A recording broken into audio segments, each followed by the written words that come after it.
안녕하세요. 더불어민주당의 새 지도부 선출 결과 발표가 임박했습니다. 송영길 후보가 앞서고 있다고 하는데 막상 이제 결과를 봐야 되겠네요. 근데 유튜브로 전당대회 생중계를 했는데 실시간 시청자 숫자가 진짜 거의 형편없게 낮아요. 실화냐 할 정도로. 그만큼 사람들한테 관심이 없는 거죠. 기대가 없는 거야. 올봄 기대하지 말아야 될 단 하나의 선거가 돼버렸습니다. 최고위원회 강병원, 황명석, 김용민, 전해숙, 서삼석, 백혜련, 김영배 이 중에서 5명을 선출하잖아요. 황명선 누군지 모릅니다. 서삼석 누군지 모릅니다. 백혜련 왜 들어갔는지 모르겠습니다. 이 여자는 꼭 낍니다. 이럴 때. 김용민 후보가 몇 프로 이제 당선 득표를 하느냐가 매우 중요할 것 같아요. 더불어민주당의 방향을 설정하는 데 있어서. 근데 제가 말씀드리고 싶은 부분은 뭐냐면 이 더불어민주당은 한마디로 이 최고위의 원탁 체제예요. 당대표고 원내대표고 다 그냥 n분의 1일 뿐이에요. 그 원탁 안에서. 그럼 이 사람들이 이 더불어민주당의 어떤 결정이나 의사결정에 있어서 책임을 지고 끌고 가야 되는데 지금 이해찬 당대표 때부터 이렇게 보면요. 당대표가 아무 힘이 없어요. 왜냐? 다 개파의 한 명 한 명들을 다 꽂아놨기 때문에 그 한 사람 한 사람들은 그냥 자기 그 개파를 대변하는 말만 하는 거예요. 단일안이 나온 적이 거의 없어요. 단일안이 나올 것 같으면 당원 투표에 붙여가지고 책임을 회피해버려요. 이런 식의 이 비효율적인 어느 것도 책임지지 않는, 예를 들어서 이낙연 책임 안 지고 나가버리잖아요. 그 비난도 받고 싶지 않으니까는 거기다가 조국이나 추미애를 얹잖아요. 이런 식으로 무능하면서 책임도 지지 않으면서 단일안도 만들어내지 못하면서 시간은 질대로 다 끌고 각 개파의 얘기들은 다 들어주고 합의 과정이 있고 당내 이견이 있다는 이 말로 해서 계속 이 더불어민주당이 이 사람들을 지치게 하는 이 최고위 체제가 과연 지금 국민들이 원하는 체제가 맞나? 저는 이번에 당대표가 누가 되든지 간에 원내대표가 누가 되든지 간에 지금 민주당의 이 최고위 체제를 손봐야 된다. 그 다음에 또 하나는 이 권리당원과 대의원의 이 비율을 반드시 바꿔서 이 권리당원들의 목소리가 충분히 반영될 수 있게끔 해야 되고, 또 하나는 뭐냐면 지금 조홍천 같은 애들 하는 걸 보세요. 지금 이제 당원들이나 이게 다 쫓아내려고 하는 게 딱 보이거든요. 그렇게 해서 옛날 안철수 개파라든가 난닝구 개파들이 다 우리는 민주당이 주인이야라고 너희 다 나가. 저기 노무현 대통령 다 나가 탈당해. 했었던 그때 시점하고 똑같아요. 참여정부 말기 때. 그 난닝구들이 다 쫓아냈잖아요. 친노들 다 쫓아냈잖아. 그거랑 똑같거든요. 나가라는 얘기거든. 당원들 다 나가고, 우리끼리 할 거야 하는데, 지금 조홍천이 그 더불어민주당에 어떤 지분이 있나요? 이 사람이 왜 주인 행사를 하죠? 이 사람 거의 알박기 하는 수준이거든, 지금. 근데 이 더불어민주당에서 이 조홍천이 이렇게 행동을 하는 걸 누구도 제지하지 않아요. 이 조홍천은 이 더불어민주당의 이 숨어있는 당권파들의 스피커일 뿐이거든요. 그리고 이 사람은 이 당권파들의 의견을 대변하는 거예요. 박용진이나 조홍천 이런 사람들은. 그러니까 얘네들은 지금 이 소위 말해서 친문이라고 하는 이 강성 지지자들이나 이런 사람들을 다 밀어내고 이재명도 다 밀어내고 자기들끼리 해서 선거를 말아먹든 안 하든 무조건 자기들의 당권을 차지하겠다. 그렇게 해서 국회의원 그 배지를 유지하겠다. 검언과 야합하겠다. 이게 얘네들이 가고자 하는 방향이에요. 그리고 이 가고자 하는 방향은 이미 설정이 됐어요. 그렇기 때문에 지금 이 조홍천이 계속해서 강성 지지자 하면서 언론 플레이를 하고 있는 거거든요. 주인 행세를 하고 있는 거거든요. 지금 당원들이 나서서 이 조홍천을 씹어 먹어야 됩니다, 지금. 그렇게 해서 이 더불어민주당의 이 180석이 주인이 당원이라는 거를 보여줘야 돼요. 이 당원의 힘을 보여줘야 돼요. 그렇게 해서 얘네들이 지금 설정한 이 목표대로 이 당원과 이 더불어민주당의 당권파를 분리해서 자기들이 이 주인 행사를 하고 당권을 차지하겠다고 하고 다음 대선을 포기하겠다고 하는 이 선언을 지금 우리가 눈 뜨고 보고 있는 게 아니라 이걸 뒤집어 엎어야 됩니다.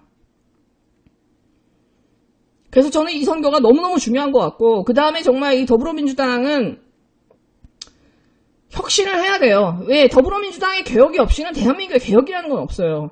그리고 지금 이 당권파들의 이 행동들은 결국은 이 명제를 지금 지지자들이나 당원들한테 던지는 거예요. 더불어민주당의 진정한 개혁이 없이는 이 나라의 개혁이라는 건 검찰 개혁이나 언론 개혁은 있을 수가 없구나. 180석을 밀어주면 제대로 할 줄 알았는데 결국 쟤네들이 아무 의지가 없으면 될 수 없는 거라는 거를 우리는 그냥 정말 딱 정확하게 더불어민주당의 민낯을 그냥 그대로 보여주고 있는 상황이거든요. 이 상황을 지지자들의 힘으로 덮어야 됩니다.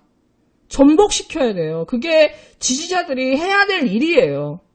그리고 더 이상 이 당권파에 의해서 이 민주당 내에서 저들과 맞설 대 사람이 없고 저 사람들이 만든 저 대세, 저들이 친문행세 하면서 꿀 빨아먹으면서 결국은 대통령도 밀어내고 지지자를 다 밀어내고 다시 또 도로 민주당으로 가려고 하고 다시 또 난닝구의 그 이미지를 가진 이 민주당, 구태 민주당으로 돌아가려고 라고 하는 거를 막을 힘이 없다고 하면 민주당이라서, 민주당 내에서 저 180명이 있어도 없다고 하면은 이제 지지자들은 민주당을 버려야 돼요. 저는 아마 이제는 계속해서 저들이 이제는 민주당을 버릴 수밖에 없게 만드는 저 과정으로 계속 밟아갈 것이다. 그거에 굴하지 않고 어떻게 보면은 지지자들이 정신 똑바로 차리고 가야 되는 거고요. 뭐 정말 김용민 의원 같은 사람한테나 김용배 후보 같은 사람을 전폭적으로 지지해주고 밀어주면서 이 난관을 헤쳐나가야 될 것 같아요. 이번 주에 진짜 사람들 뭐 뒤집어질 만한 뉴스들이 굉장히 많았죠.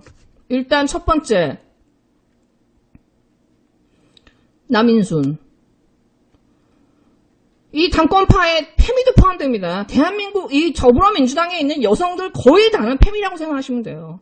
페미가 아니면 더불어민주당의 여자로서 공천을 받을 수가 없어요, 여러분. 정춘숙이 30% 지역구에 30% 내는 거 발의했더니 이 남인순이란 미친 여자가 이제 지역구 40% 여자를 배정해서 당선시키겠다고 하죠. 야, 여자를 무조건 페미들 40% 해갖고 지역구에 내면은 그 여자들이 당선이 됩니까? 지금 이 미투라든가 이런 것들을 페미 이슈를 이용해서 여자들의 지분을 늘려고 하는데, 그러면 이 페미들은 진짜 대한민국의 보통 여자들 혹은 저소득층의 여자들, 소사회적 약자에 있는 여자들의 인권을 위해서 이 여자들이 일을 합니까? 아니면은 정말 먹물먹은 페미들, 진짜 머리 썩어 떠진 이 페미들의 자리를 지키기 위해서 이 여자들이 이런 짓을 하는 겁니까? 여러분도 많이 아시겠지만 이 남인수는요, 청년이 와서 경선을 하자고 하는 것도 밀어내고 본인이 단수공천 받은 여자예요. 근데 여러분, 더불어민주당에 있는 페미들을 보세요. 다 단수공천이에요. 도대체 그 여자들이 무슨 일을 하는지 모르지만 페미 관련한 이상한 법안들 계속 수백 개씩 만들어내고 있어요. 그리고 그것도 뉴스에도 거의 안 나옵니다. 더불어민주당이 계속해서 바닥으로 잠식해가고 있었던 원인 중에, 큰 원인 중에 하나가 이 페미들이에요.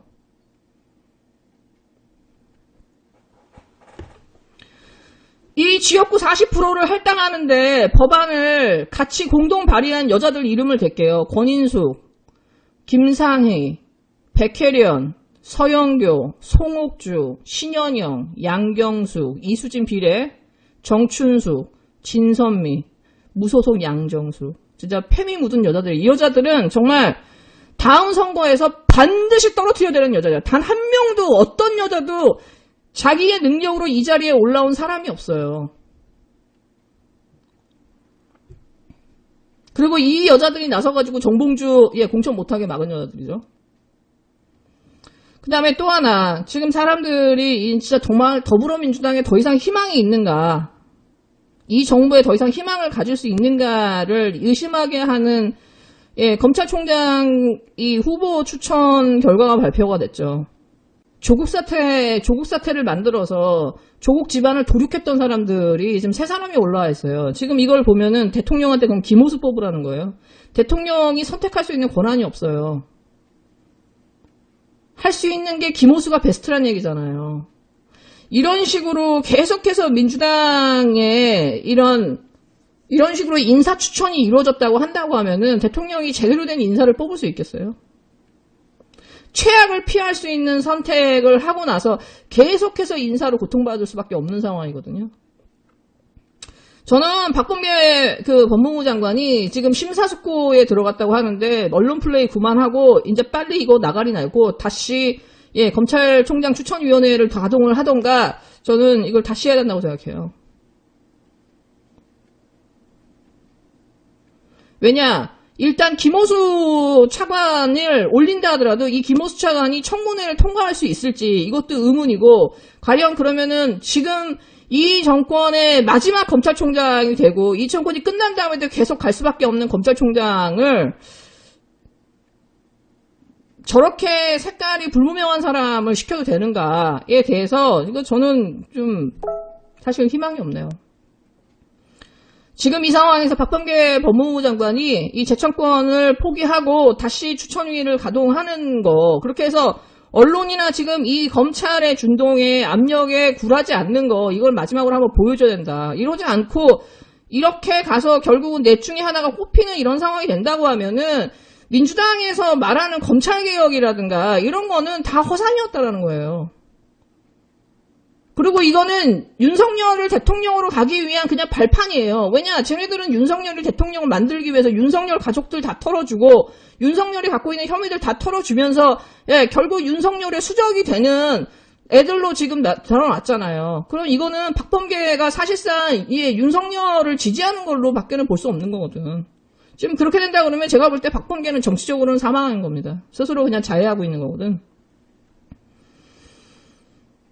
그보다 더 큰 이익이 있어서 저러는 거라면은 박범계는 정말 이제 돌이킬 수 없는 역적이 되는 거죠. 네, 정의당 장유영 보고 있으면 이 청년 정치와 패미 정치의 수준을 알 수 있죠. 이런 인간을 당의 미래라고 꽂아놓은 심상정을 비난해야지 누굴 비난하겠습니까? 근데 이 장혜영을 보고 있으면 이 사람은 달을 가르치면 손을 보는 게 아니라 그 손등에 점을 보면서 떼꼈다고 하는 여자거든. 근데 이 여자가 정말 저질스러운 게 뭐냐면은 계속 장애의 이 단어를 가지고 어그로를 끌어요. 자기 동생이 장애라는 이유만으로. 근데 이 여자의 마음속에 뭐가 있냐면 나는 장애인에 대한 우월의식이 쩔어 있어요. 장애는 저주받은 거다라고 하는 그 의식이 이 여자는 쩔어 있어요. 그 안에. 아마 자기 동생도 그런 방식으로 바라봤기 때문에 이 여자가 저렇게 됐을 거라고 봐요. 근데 다양한 장애인들을 여러분이 만나보시면 아시겠지만 장애를 가진 사람들 중에 자기 스스로 축복받았다고 생각하는 사람이 되게 많아요. 장애는 사지멀쩡한 사람들이 만들어낸 이름이지만 막상 장애를 가진 사람은 자기의 입장에서 봤을 때는 자기의 그 장애로 인해 자기는 더 많은 축복을 받았다고 생각하는 사람도 되게 많아요. 특히 청각장애나 이런 사람들은.